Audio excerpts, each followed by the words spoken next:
I only know Telugu. So please understand my Telugu language, okay? అలాగే ఇక్కడ రఘుపల్లి pastor గారికి అలాగే వారి భార్య పాస్టర్ గారికి నా యొక్క నమస్కారాలు. అలాగే వేదికపై ఉన్న పాస్టర్లందరికీ కూడా నా యొక్క నమస్కారాలు. అలాగే కింద కూర్చున్నటువంటి నా సోదరి సహోదరులందరికీ కూడా దేవుని పేరిట నమస్కారాలు. వాక్యంలోకి వెళ్ళే ముందు చిన్న ప్రార్థన చేసుకుందాం. గార్బేరబా పరలోక ప్రభువా తండ్రి యేసయ్య, నాకు మంచి అవకాశం ఇచ్చినటువంటి దేవా నీకు కృతజ్ఞతాస్తుతులు చెల్లించుకుంటాం తండ్రి. యేసయ్య, నాకు ఈ రోజున ప్రభువా ఒక చక్కటి వాక్యాన్ని బోధించుటకు నాకు అర్హత లేనప్పటికీ కూడా ప్రభువా ఇంకా ఇంత మంచి బాధ్యతని ప్రభువా నా మీద అప్పచెప్పినందుకు దేవా నీకు కృతజ్ఞతాస్తుతులు చెల్లించుకున్నాం తండ్రి. నేను ఏ విధంగా చెప్పుదానో నాకు తెలియదు కానీ దేవా నా పక్కన ఉండి నా భుజము తట్టి నన్ను ముందుకు నడిపించి నా యొక్క ఈ వాక్యాన్ని శుభప్రదం చేస్తారని నజరేయుడైన యేసుక్రీస్తు నామమున అడిగి వేడుకుంటున్నాం తండ్రి, ఆమేన్.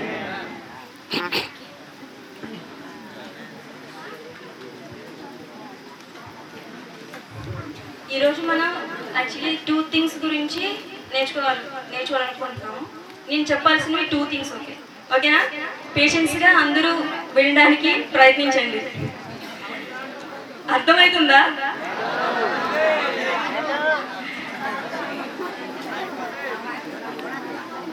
Today I'm going to teach you only things about 2 things only, okay? One about peace and then how much God will give you love, okay na? Okay, వాక్యానికి వెళ్ళక ముందు ఇంకొక ప్రశ్న మీతో నేను అడగాలనుకుంటున్నాను. ఏంటి అంటే ఇక్కడ ఎవరికైనా తెలుసా 10 ఆజ్ఞల గురించి? 10 commands. Anyone know? If you know, please raise the hands. None? Did you get my point? Anyone knows about 10 commands? Please raise the hands.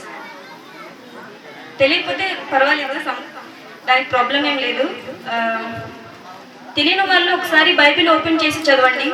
నిర్గమ 20వ అధ్యాయం 2 నుంచి 17 వరకు చదివితే మీకు అక్కడ దేవుని ఆజ్ఞ ద్వారా మోసే రాసిన 10 ఆజ్ఞలు అక్కడ ఉంటాయి. జ్ఞానాగో 22 to 17 అది మీరు చదువుకోండి. నేను ఇప్పుడు దాని గురించి ఎక్స్ప్లెయిన్ చేయాలనుకుంటున్నాను. వాక్యంలోకి వెళ్ళిపోతాం. ఈ వాక్యాన్ని అయితే మీరు గుర్తు పెట్టుకోండి, మర్చిపోవద్దు, ఓకేనా? ఇప్పుడైతే 1వ దినవృత్తాంతం 22వ అధ్యాయం 9వ వచనం ఒకసారి చదవండి ఎవరైనా. బిరిండా, అభయ్ బిరిండా 22:9. బిరిండా సిరా కొట్టాలి.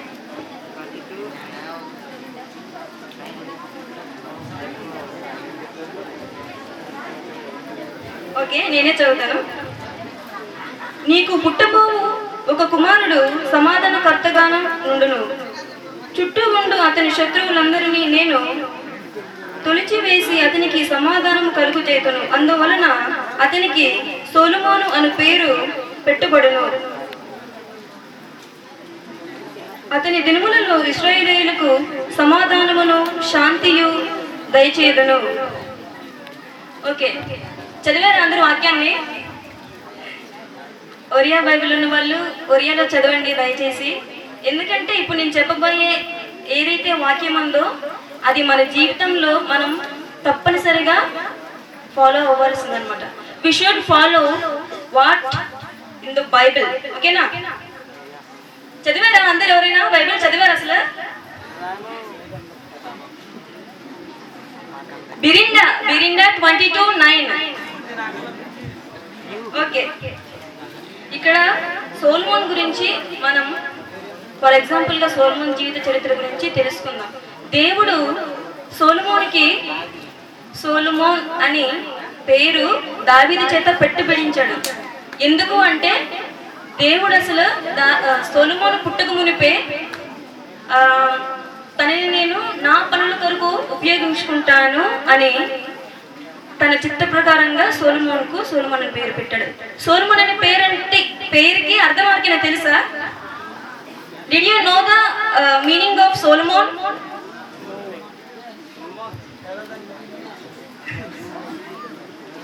సమాధానము కలవాడు అని, అంటే పీస్. సమాధానం అంటే ఆన్సర్ కాదు, పీస్. ఓకేనా?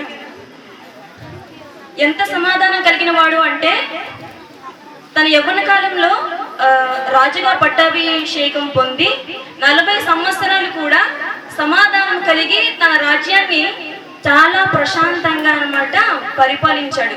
అంతటి సమాధానం కలిగిన వంటి వాడు సొలొమోను. ఒక్క రాజ్యాన్ని ఏలడంలోనే కాదు, దేవుని దృష్టిలో కూడా సమాధానం కలిగిన వాడు. అర్థమవుతుందా? వెళుతుమేమో.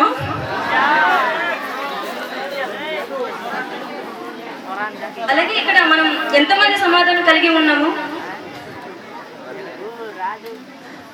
నేను ఎందుకు చెప్తున్నాను తెలుసా? అసలు 10 ఆజ్ఞలకి నేను ఇప్పుడు చెప్తున్న సొలొమోనుకి సంబంధం ఏంటని మీరు అనుకోవచ్చు. అలానే 1వ దినవృత్తాంతము 22వ అధ్యాయం 13లో చూసుకున్నట్టే అభయ్ బిరిందా 20-13 అక్కడ రాసింది, యెహోవా ఇశ్రాయేలీయుల గూర్చి మోషేకి ఇచ్చిన కట్టడల ప్రకారముగాను ఆయన తీర్చిన తీర్పుల ప్రకారముగాను జరుపుకొనుటకు నీవు జాగ్రత్త పడిన ఎడల నీవు వృద్ధి పొందుదువు. ధైర్యము తెచ్చుకొని బలముగా నుండము, భయపడుకుడి, దిగులు పడకుడి. వాక్యంలో చాలా స్పష్టంగా ఉంది. ఏమని? మోషే రాసిన కట్టడలను ఫాలో అయితే మనమంట వృద్ధి చెందుతాం. When we follow the 10 commands, then we reach the higher positions. అది లైఫ్లో అవ్వచ్చు, దేవుని చిత్త ప్రకారంలో నడుచుకుంటా అయినా అవ్వచ్చు అన్నమాట.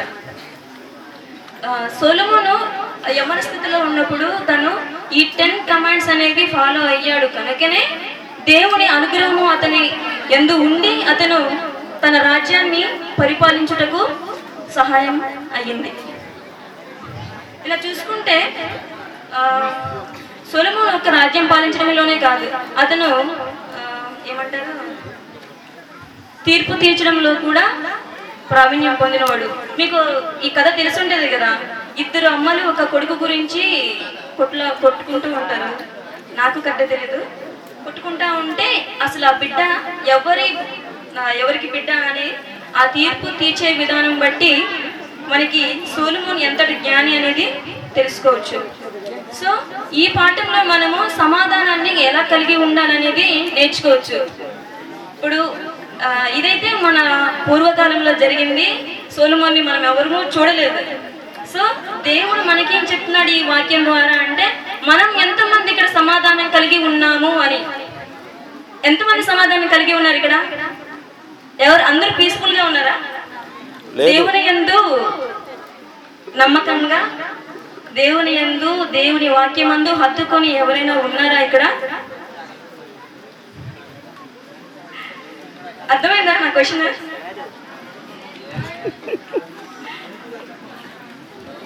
ఓకే, ఇప్పుడు ఇదే మనకి ఇక్కడ మీటింగ్ అవుతుంది. స్టూడెంట్స్ అందరూ కలిసి ఉన్నాం ఇక్కడ, అందరం మంచిగా కూర్చున్నాం, వాక్యం వింటున్నాం.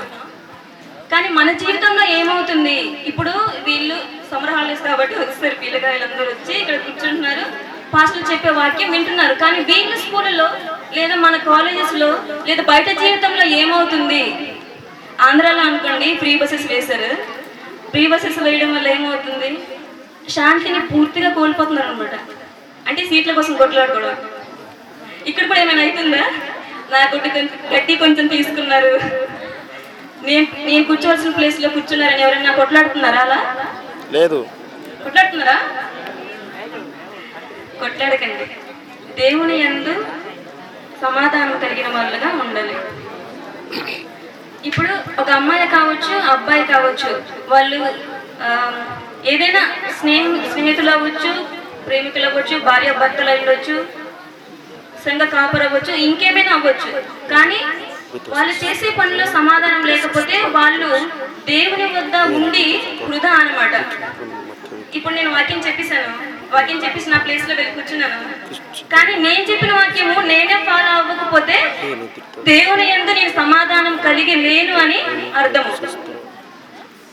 ఓకే, సో ఇప్పుడు విన్నారు కదా.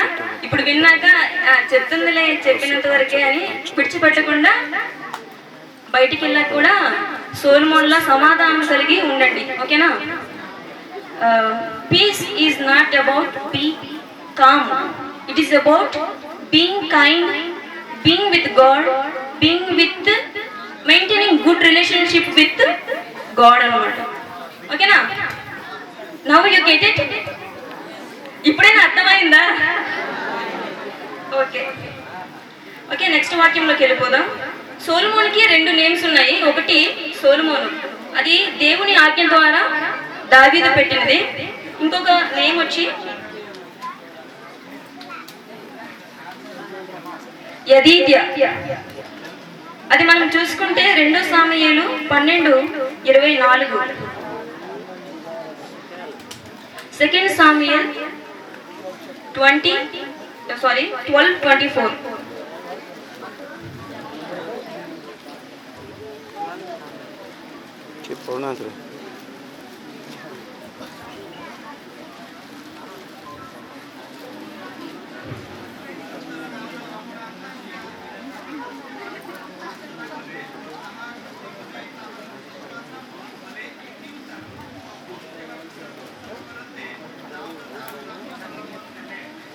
Okay, thank you.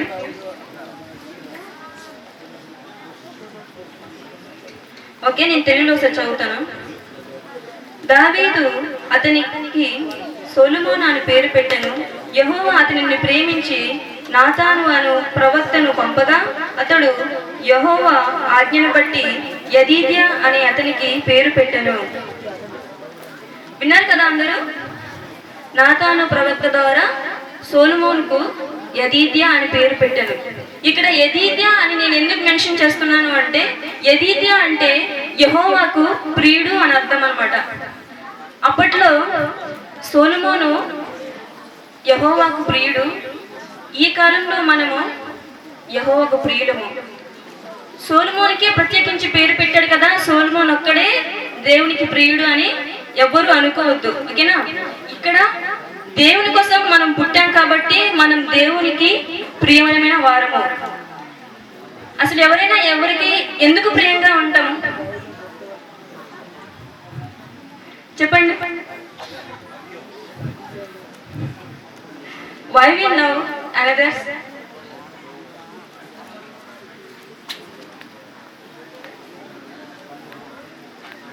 ఇప్పుడు లోకం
ఓకే.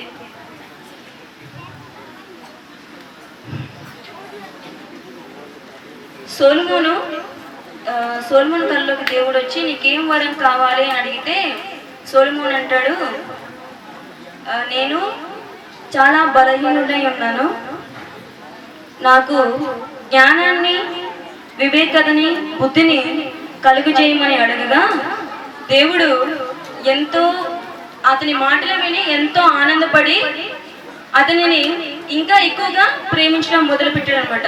మీకు కావాలంటే ఆ వాక్యం ఎక్కడుందంటే 1వ రాజులు 3వ అధ్యాయం 7 నుంచి 15 వరకు, అంతవరకు మీరు చదువుకుంటే ఆ స్టోరీ మొత్తం మీకు కనబడుతుంది. ఇప్పుడు లోక ప్రేమలను మనం ఎంతగానో ప్రేమిస్తాం. ఒకరు మొబైల్ని ప్రేమిస్తారు, ఒకరు టీవీని ప్రేమిస్తారు, ఒకరు డ్రెస్సులను ప్రేమిస్తారు అనమాట. అంటే అది లేకుంటే వాళ్ళ జీవితం లేనట్టుగా కూడా కొన్నిసార్లు ఫీల్ అవుతూ ఉంటారు. కానీ ఇక్కడ దేవుడు ఏమనుచున్నాడు అంటే, మోసే రాసిన కట్టడలను ఖచ్చితంగా మీరు ఫాలో అయితే మంచి మార్గంలో నడుస్తారు అని. ఓకేనా? ఓకే, ఇప్పటికి మనమైతే సమాధానము మరియు యెహోవాకి ప్రియులము అని ఒక వాక్యాన్ని తెలుసుకున్నాము. అలాగే అసలు మన జీవితంలో మనం ఏమి చేయకూడదు, అసలు సొలొమోను ఏం చేశాడు అనే దాని గురించి తెలుసుకుందాం. ఇంతటి మన్ననను పొందిన సొలొమోను కూడా ఏం చేశాడంటే, అధిక ఐశ్వర్యము, అనేక మంది భార్యలను పెళ్లి చేసుకుని అతని యొక్క జ్ఞానాన్ని, బుద్ధిని కూడా కోల్పోయాడు అనమాట. అప్పట్లో మనకి ఇవేమీ ఉండేవి కావు. ఇప్పుడు అనుకోండి, యూజ్ చేస్తాం, ఇంటర్నెట్ ఉంది, మొబైల్స్ ఉన్నాయి, ఇవన్నీ ఉండి కూడా మనం ఏం చేస్తున్నాం, వాటిని బ్యాడ్గా యూజ్ చేస్తాం, లేదంటే టైంపాస్గా యూజ్ చేస్తాం. కానీ ఇవేవి లేనంటే రోజుల్లో కూడా అంతటి జ్ఞాని అయిన సొలొమోను కూడా ఏం చేశాడు అంటే, మోసే రాసిన కట్టడలను తప్పిపోయాడు అనమాట. ఇక్కడ చూసుకుందాం, రాజగుండకోడుల లక్షణాలు ఏంటి, అలాగే అసలు లక్షణాలు ఎందుకు ఫాలో అవ్వాలి, ఆ 10 ఆజ్ఞలతో సంబంధం ఏంటి అనేది ఇప్పుడు చూసుకుందాం. ద్వితీయోపదేశ కాండము 17వ అధ్యాయం 16 నుంచి 17. బాగుజునబే 16 to 17.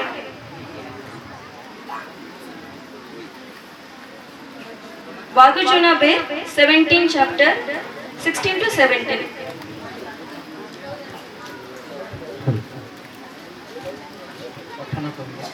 ମାତ୍ର ସେ ରାଜା ଆପଣ ପାଇଁ ଅନେକ ଅଶ୍ପ ରଖିବ ନାହିଁ, କିମ୍ବା ଅନେକ ଅଶ୍ପ ରଖିବା ଅଭିପ୍ରାୟରେ ଲୋକମାନଙ୍କୁ ପୁନର୍ବାର ମିଶରକୁ ଗମନ କରାଇବା ନାହିଁ। କାରଣ ସଦାପ୍ରଭୁ ତୁମ୍ଭମାନଙ୍କୁ କହିଅଛନ୍ତି, ତୁମ୍ଭେମାନେ ଏ ସମୟଠାରୁ ସେ ପଥରେ ଆଉ ଫେରି ଯିବ ନାହିଁ, କିମ୍ବା ସେ ଅନେକ ସ୍ତ୍ରୀ ବିବାହ କରିବ ନାହିଁ, କଲେ ତାହାର ହୃଦୟ ବିପଥଗାମୀ ହେବ, ଅଥବା ସେ ଆପଣା ପାଇଁ ରୂପା କି ସୁନା ଅତିଶୟ ବଢ଼ାଇବ ନାହିଁ। Thank you. ఇక్కడ మనం తెలుగులో చదువుదాం, మెయిన్ పాయింట్స్ చదువుతాను.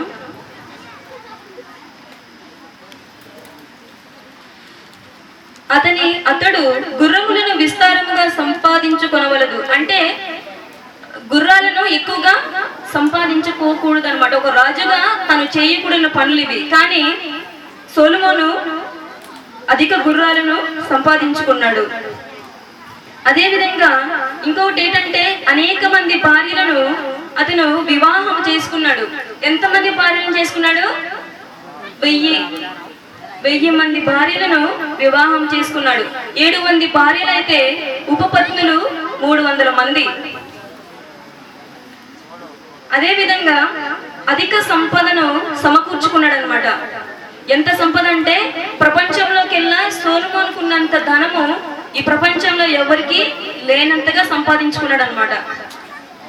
మనం బాగా అబ్జర్వ్ చేస్తే, కానీ డబ్బు అవసరం, అలానే మనకి తోడుగా ఉన్న ఒక స్త్రీ కానీ పురుషుడు కానీ అవసరంగా మారిపోయింది అనమాట. ఓకేనా? ఇప్పుడు మామూలుగా ఫర్ ఎగ్జాంపుల్ తీసుకుందాం మన లైఫ్లో. ఒక మనిషి జీవించడానికి పూర్వకాలంలో అయితే మన తాతలు మన ముత్తాతలు అందరూ ఎక్కడికైనా వెళ్ళాలి అంటే నడిచి వెళ్ళేవారు. కానీ ఇప్పుడు మనము వెహికల్ యూజ్ చేస్తున్నాం. ఒక కారు, ఒక బైక్, లేదంటే ఆటో, ఇంకేదైనా ఎక్స్ట్రా థింగ్స్ ఏమైనా అంటే ఆటో బస్సులో కాకుండా కార్లు, బైక్లు ఇవన్నీ లెక్కెట్టుకుంటే ఒకరి ఇంట్లో ఉండాల్సిన దానికంటే ఎక్కువగా ఉండడం ఏమవుతుంది అంటే అధికమవుతుంది అనమాట. అదంతా వృధా. అసలు దేవుని దృష్టిలో అవన్నీ అసలు పనికిరానివి అనమాట. సో మనకు అదంతా అవసరం లేదు. ఎప్పుడు నీకు అవన్నీ ఉన్నట్టుగా అనిపిస్తాయంటే నువ్వు దేవుని వాక్యాన్ని ఖచ్చితంగా ఫాలో అయినప్పుడు, దేవుని బైబిల్ని చదివి అది నీ జీవితంలో నువ్వు అలవర్చుకున్నప్పుడు మాత్రమే. తర్వాత ఇంకొకటి ఏంటంటే భార్యలు అనమాట. అప్పట్లో ఇంకా సొలొమోను 1000 మందిని పెళ్లి చేసుకున్నాడు. కనీసం అతను పెళ్లి చేసుకున్నారు. కానీ ఇప్పుడు మనమున్న జనరేషన్లో పెళ్ళిళ్ళు కాకుండానే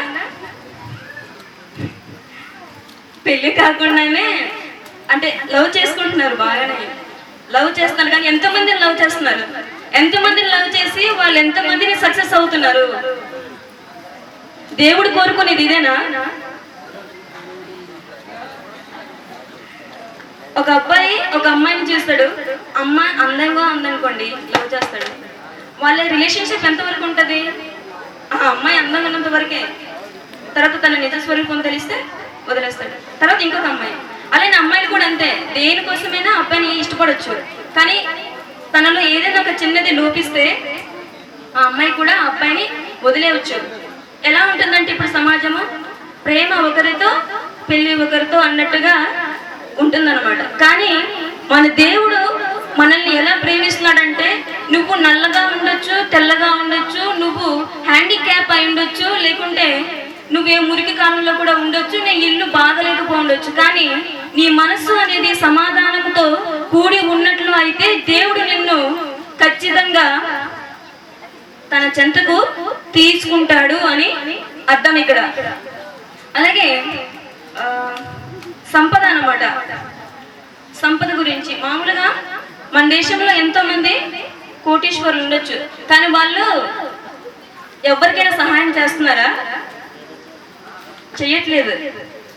ఒకవేళ చేసినా సరే వాళ్ళు ప్రాఫిట్స్ పొందడానికి కోసమే చేస్తారే తప్ప ఏదో మంచి పని కోసం ఏమైతే చెయ్యరు.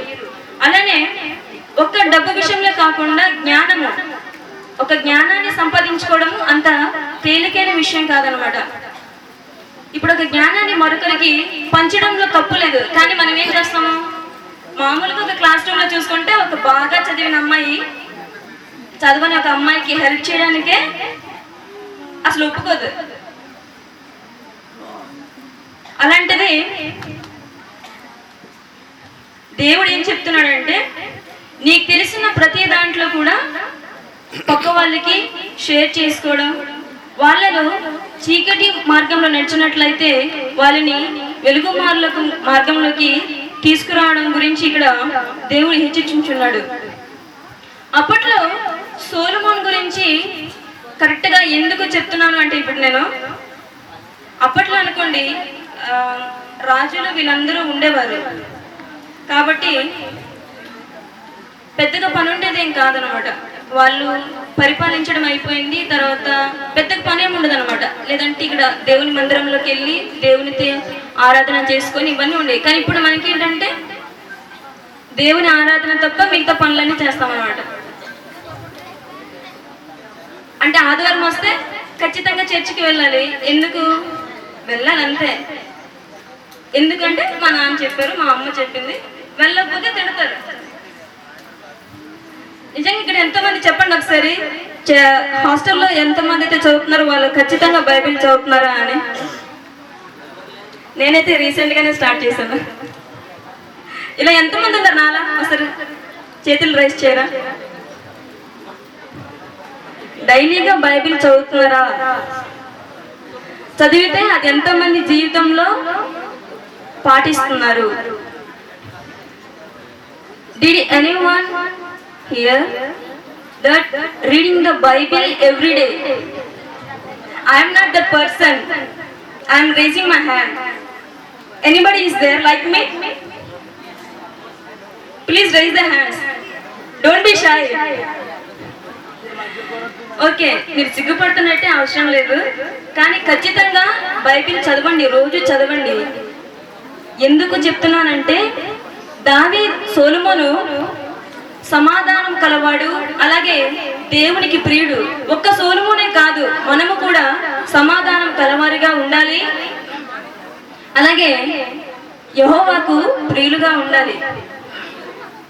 అలా ఉండకపోతే ఏం జరుగుతుంది అనేది, అంటే మనమేం అనుభవిస్తామో అనేది ప్రసంగిలో మనకి తెలుస్తుంది.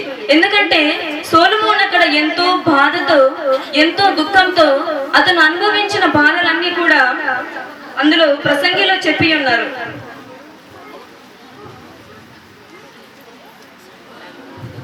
ఇక్కడ సొలొమోను అయితే యవ్వన కాలంలో అంత దేవునికి సమర్పించుకొని, ఎప్పుడైతే తను 1000 మంది భార్యలను, అధిక సంపదలను, అధిక గుర్రములను, రౌతులను సంపాదించుకున్న తర్వాతే ఏం చేశాడు అంటే దేవునికి దూరం అయిపోయాడు అనమాట. 10 ఆజ్ఞలలో ఒకటి దేవునికి దూరంగా ఉండడం అనమాట. దేవునికి ఆరాధన చేయకుండా దేవునికి దూరంగా ఉన్నాడు. రెండవది,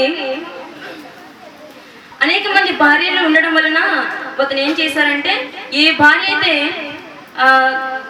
తన మనసును త్రిప్పివేసిందో అప్పుడే వెంటనే తను ఏం చేశాడంటే మరొక విగ్రహ దేవతని పూజించడం మొదలు పెట్టాడు అనమాట. సో మన ప్రక్కన కూడా ఎవరైనా ఇటువంటి మనసు మార్చేటువంటి స్నేహితులు ఉండవచ్చు. వాళ్ళ వల్ల మీరు చెడిపోతారని నేను అనట్లేదు, కానీ మీరు కూడా వాళ్ళ దారిలో వెళ్లకుండా మీ దారిలోకి వాళ్ళని తీసుకురావడానికి ప్రయత్నించండి. ఇక్కడ ఎంతమంది అయితే హాస్టల్లో చదువుతున్నారో వాళ్ళు పొద్దున్న లేచి బైబిల్ చదివే అలవాటు వాళ్ళకి ఉండొచ్చు, కానీ మన స్నేహితులు ఎవరైనా బైబిల్ చదవకపోతే తను చదవట్లేదు, తను బాగానే ఉంది, నేనెందుకు చదవాలి, నేను చదివి మాత్రం ఏం చేస్తున్నానులే అన్నట్టు ఫీల్ అవుతారు అనమాట. అలా కాకుండా చెడు మార్గంలోకి వెళ్ళడానికి ప్రయత్నించకుండా దేవుని యొక్క వెలుగు అనే వాక్యం ద్వారా నడుచుకోనుట మంచిది. ఓకేనా? అలాగే ఇక్కడ ప్రసంగిలో సొలొమోను చాలా బాధపడుతూ అంటున్నాడు, కావున సంతోషముగా నుండుట కంటే తమ బ్రతుకులు సుఖముగా వెళ్ళపుచ్చుట కంటే శ్రేష్టమైనది ఏదియు నరులకు లేదని నేను తెలుసుకుంటేని. ఇక్కడ చెప్తున్నాడు, ఈ ప్రపంచంలో ఎంతో మంది సంతోషాన్ని, తర్వాత ఎంజాయ్మెంట్ని, వీటిని కోరుకుంటున్నారు, కానీ నరులకు కావాల్సింది కూడా అదే, కానీ దేవునికి కావాల్సింది అది కాదన్నమాట. దేవుని యందు భయభక్తులు కలిగి ఉండటయే దేవునికి కావాలి. అలానే ఇక్కడ సొలొమోను చెప్తున్నాడు, నేను డబ్బుని ఇవన్నీ ఎంతో మంది భార్యలను సంపాదించుకున్నానే కానీ అవన్నీ నాకు వృధా అని తెలిసింది. ఎప్పుడు? ఇదంతా కూడా మారు మనసు పొందిన తర్వాత అన్నమాట. అందరికి బోర్ కొడుతుందా? Are you getting bore? అయిపోతుందా? I will finish only 15 minutes. Sorry, 5 minutes. ఇప్పుడు ఈ వాక్యం ద్వారా మనం తెలుసుకోవాల్సింది ఏంటి అంటే, ఒకటి సమాధానం కలిగి ఉండడం. సమాధానం కలిగి ఉండడం అంటే దేవుని యందు భయభక్తులుగా ఉండడం. ఇంకొకటి దేవునికి ప్రియుడిగా ఉండడం అన్నమాట. మనం దేవునికి ప్రియులుగా కాకుండా మిగతా వాళ్ళందరికీ ప్రియులుగా ఉంటాం. ఎవరికో నచ్చినట్టు మనం జీవించాలనుకుంటామే, కానీ మన కోసం ప్రాణత్యాగం చేసిన దేవుని కోసం మాత్రం జీవించాలనుకోము. అసలు దేవుని కోసం జీవించాలని మనల్ని ఏ రోజు అడగలేదు. చీకటి మార్గంలో వెళ్తున్న మనల్ని వెలుగులో తీసుకురావడానికి మాత్రమే దేవుడు ఎంతో ప్రయాసపడినా సరే మనం మాత్రం చీకటిలో వెళ్ళడానికే ప్రయత్నం చేస్తూ ఉంటామంట. ఎందుకంటే మంచి మార్గం అంట చాలా ఇరుకుగాను ఉంటుందట, చెడు మార్గం అనేది చాలా విశాలంగా ఉంటుంది. మనం విశాలంగా ఉంది కదా అంటూ దాని వెనక వెళ్తూ ఉంటాం, కానీ ఎప్పుడు కూడా ఇరుకైన మార్గము ఎంచుకోవట్లేదు. ఇప్పుడు ఎగ్జామ్లో మంచి మార్కులు రావాలంటే రాత్రి చదివేస్తే మంచి మార్కులు రావు. అలానే జీవితంలో కూడా ఈరోజు నేను వాక్యం చెప్పాను అంటే మీరు ఈ రోజు నుంచే మారు మనసు పొందేయాలి, దేవుని యందు సమాధానం కలిగి ఉండాలి, యెహోవాకి ప్రియులుగా ఉండాలని నేను చెప్పట్లేదు. కానీ నెమ్మదిగా దేవుని వాక్యాన్ని చదువుతూ కూడా అది మీ జీవితంలో అలవర్చుకోవాలని నేను ప్రార్థిస్తున్నాను. నా వాక్యం మీ అందరికీ రీచ్ అయిందని నేను అనుకుంటున్నాను అసలు. కానీ మీ ముఖాలు చూస్తుంటే నాకు అనిపిస్తుంది అసలు ఏమైనా అర్థమైందా లేదా అని. అర్థమైందా? ఓకే. సో మనం ఫ్యూచర్లో సొలొమోను బాధపడినట్టుగా, అయ్యో నేను ఆ రోజు ఆ తప్పు చేయకుండా ఉంటే బాగున్నాను, నేను ఇంకా దేవునికి దగ్గరగా ఉండేవాడినేమో లేదా ఉండేదాన్నేమో అని ఫీల్ అయ్యే రోజు మనకి ఏ రోజు రాకూడదని నా ప్రార్థన. సో మనమందరము సమాధానం కలిగిన వారిలా ఉంటామా?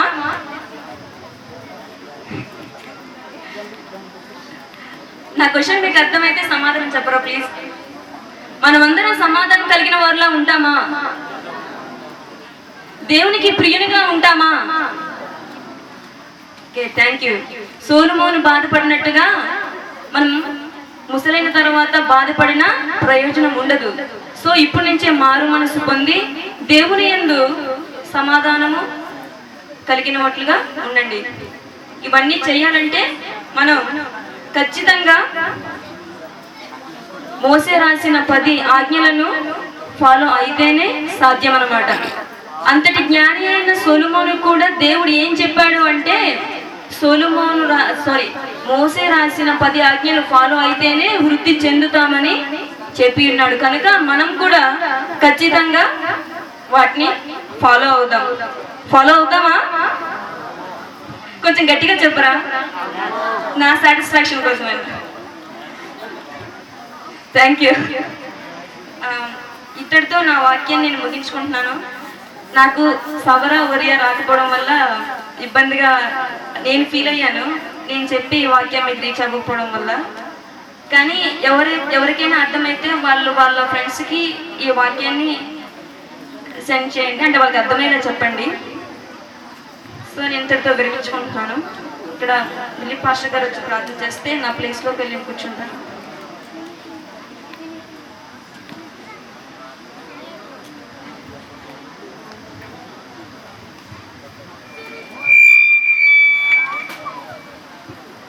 Haleluya. Haleluya. Ani no tungatina bernan bangsa ber langga ber klelo gaplengne Solomon namandan na beran.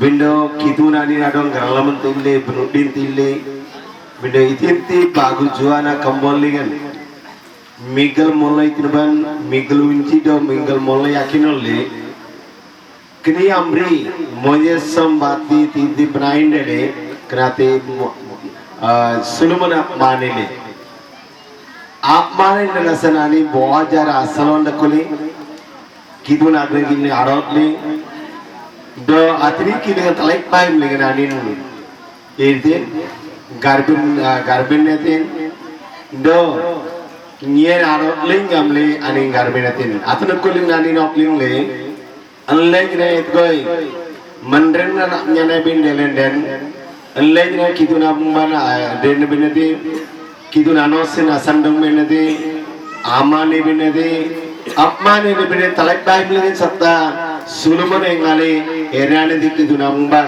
एतुकान लेने डालो बिना डे बिनो नमीना रोयोन डको लेना अपियर जेट बा किधुन आदो आसिम बा दो लेना लोना जंग बा आयनंग लिगन किधुन अपसिदा दे किधुन गरगोया दे जाबले आगर बिनवा